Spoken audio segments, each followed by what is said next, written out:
These are scriptures that we have looked at many, many times, particularly in the days when we used to do meetings on a Sunday night, which we cannot do at the moment for obvious reasons.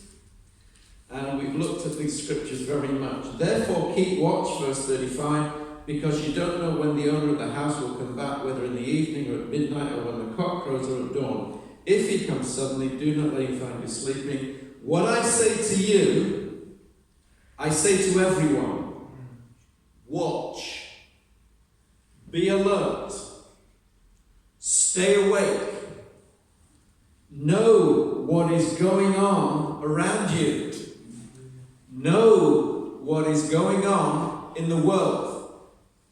There are two things that Christians need to do at the moment. One is to seek the face of God, and it's to know the scriptures. And the second thing is to understand the times in which we live. Yeah? This is not just a time where we can go around living our everyday life under the restrictions that we have. Whether it's wearing a mask in church, whether it's self-isolating from school, whether it's having to miss work for whatever reason it is, those kind of restrictions are meeting here under these kind of restrictions that we have. That's not enough. We need to be people that will do research and understand what really is happening behind the scenes. What are the motivations of the people in power, the movers and the shakers in the world, and what their ultimate aims are for the world and for society through what is going on at the moment. There is far more to this than meets the eye. And there is far more to it than just coronavirus and wearing masks, okay? I will leave you to do your homework. It's time to watch. It's time to understand. It's time to observe. It's time to know what's going on and to ultimately know where all of this is intended to lead. Okay? Time to watch. And therefore, it's time to get on with the work that God has laid on your heart to do. Amen? It's time to step up to the mark and do. If you go to John chapter 9 and verse 4, this is one of the verses that was quoted in that clip that we just played. Jesus said these words to his disciples in chapter 9 and verse 4. As long as it is day, we must do the work of him who sent me. Night is coming when no one can work. Night is coming when no one can work. Fairly obvious. You work during the day when there's light. You work during the day when there's opportunity. Jesus couldn't have done what he did during the night. The man wouldn't have been there. He'd have been at home. As long as it is day, we must do the work of God, because there's a time coming when no one can work. There's a very simple way to interpret that. We do the work of God while we're alive. Because one day we will pass away and then it's too late. You can no longer do the work of God on planet Earth. Yeah? That's a very simple way to understand it. But there's also another way. You work while you have the opportunity to work. Because if you stick around too long not doing it, then you may end up no longer having the opportunity in your life. Your life may be filled with other things. Other things may be taking up your time.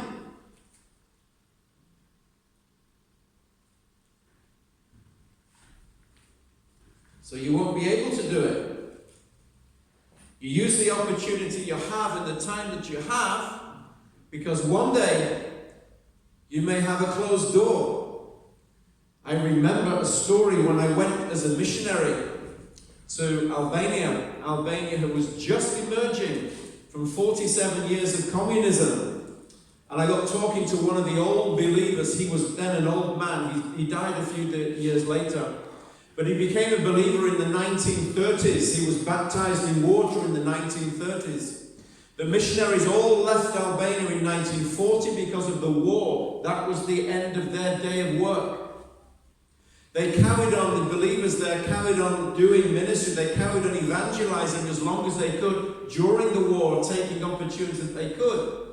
After the war, they traveled throughout the whole of the southern part of the country on bicycles. They went from village to village and from town to town, selling scriptures, giving out tracts, witnessing from door to door. They did that work all the way to the southwest of the country. But it came to an end in 1948 because that's when the communist regime put the clampers down nationwide on religion, and they could no longer do it. Their time of night had come where they could no longer do the work that they had been doing until then. So the opportunity that they had to take advantage of. They had to take the time that they had and use it for the work of God, because the night was coming when they could no longer do it.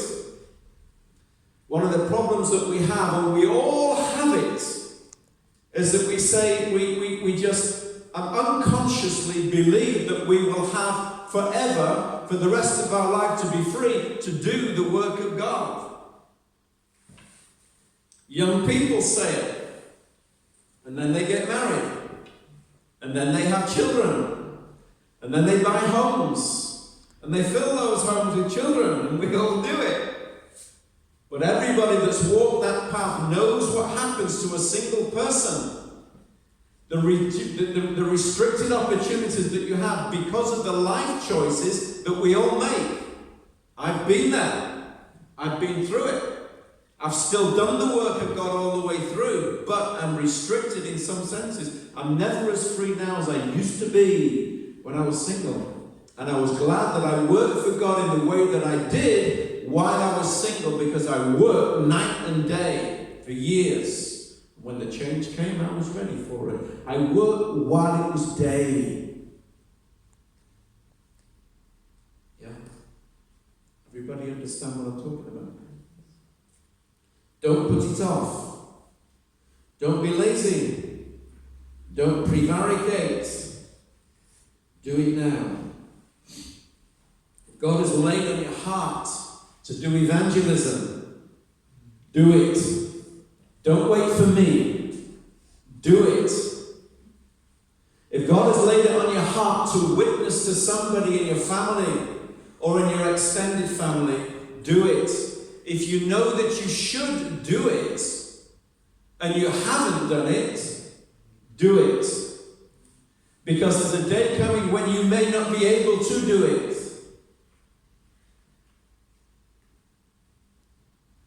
As a believer, you are the one that has the God-given responsibility not to convert your family, because you can't do that. But it is your responsibility to make sure that everybody in your extended family who does not yet know the Lord at least hears the gospel from you. Do it. Do it now while you have an opportunity. While they have an opportunity to hear, before the day comes when it may no longer be possible. Has God laid it on your heart to fast and to pray, to seek God with more of your time than you have done now? If that is what God has laid on your heart, do it. Don't put it off. If God has challenged you to fast, and I know what it's like, the battle that you can fight over fasting, don't put it off. Do it. If you don't do it today, do it tomorrow. Do it this week. Do it. Don't live your life in such a way so that in 10 years' time or 20 years' time, you're living with regrets because you didn't do it when you could have done it. And you no longer have the time or the opportunity or the energy or the open door to do it. Do it now. Do it now. in Colossians chapter 3,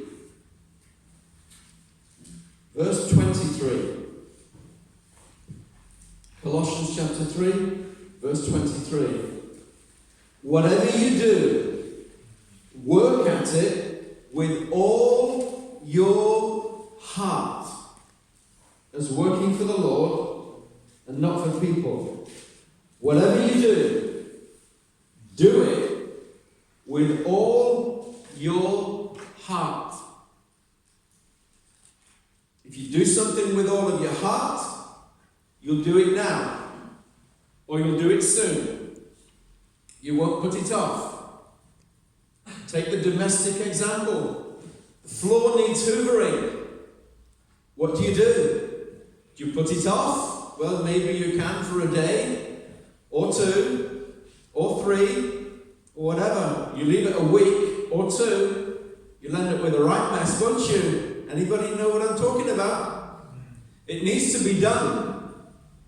And because it needs to be done, maturity says, I need to get up and do it, because I know where I'll end up if I don't do it. I used to live in a bedsit when I was in my late 20s, before I ever went out as a missionary down in Swansea. Living in a bedsit, we had a communal kitchen. There were only males living in that block of bedsit, so you can imagine the state of the kitchen. You know what? Nobody would clean the stove. Everybody was too lazy to clean the stove. And months went by, weeks went by, and months went by, and it just became a filthy, horrible mess, and you would not want to cook on that stove. So a friend of mine that lived there, together we went down and we decided we were going to set to, regardless of the fact that there was other people that had made a lot of the mess, we were going to clean it up, because it needed to be done. Work at it with all your heart. If God has laid it on your heart to fast and pray, do it. Do it with all your heart. Get into it. Do it. If God has laid something on your heart to write something, in my case, that's one of the things I have on my heart. I do it with all my heart, and I do it now. Don't let your family members go without hearing the gospel at least once from your lips. Have the courage to open your mouth. Say it, even if they are resistant to it, even if they really don't want to know, even if you know that they don't want to know. Find a way of slipping it in. Because the regret ultimately, if they don't believe, will be theirs, not yours. But if you don't share the gospel with them, then there is something in your life that you will regret. Say it now. You don't have to ram it down the throats. You don't have to make a nuisance of yourself. It doesn't have to be a long speech. But you can say something that will point them in the right direction. It's time to do it now. It's time to witness now. Don't believe that you will always live in a country that is free to preach the gospel. Sometimes we make the mistake that because we're free to do it, we can therefore do it anytime we want.